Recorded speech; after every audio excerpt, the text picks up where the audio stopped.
Ang pagpapahalaga sa pasensya at sipag sa pag-aalaga ng manok. Sa mundo ng breeding, hindi sapat ang pagkakaroon ng magagandang lahi ng manok kung wala tayong sapat na pasensya at sipag sa pag-aalaga sa kanila.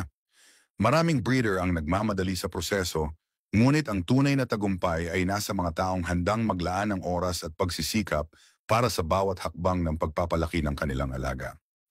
Ang tamang pagpapalaki ng sisiw ay isang halimbawa ng kahalagahan ng pasensya. Mula sa unang araw, nangangailangan sila ng tamang temperatura, pagkain at proteksyon upang lumaki ng malusog. Hindi ito isang overnight process. Ang isang malakas at malusog na manok ay produkto ng mahabang panahon ng masusing pag-aalaga. Ang sipag naman ay mahalaga sa pang-araw-araw na gawain bilang isang breeder. Ang regular na paglilinis ng kulungan, pagsisiguro sa kalidad ng pagkain, at pagmamonitor sa kalusugan ng mga alaga ay hindi madaling trabaho. Ngunit ang lahat ng ito ay may kapalit. Mas magandang kondisyon ng ating mga manok at mas mataas na tsansa ng tagumpay sa hinaharap. May mga pagkakataong maaaring makaranas ng kabiguan tulad ng biglaang pagkakasakit ng alaga o hindi magandang resulta ng breeding.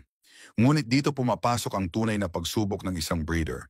Ang hindi pagsuko at ang patuloy na paghahanap ng solusyon ay magpapalakas sa ating kakayahan bilang tagapag-alaga.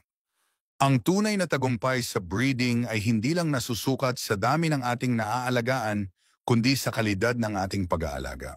Sa pamamagitan ng tiyaga, sipag at dedication,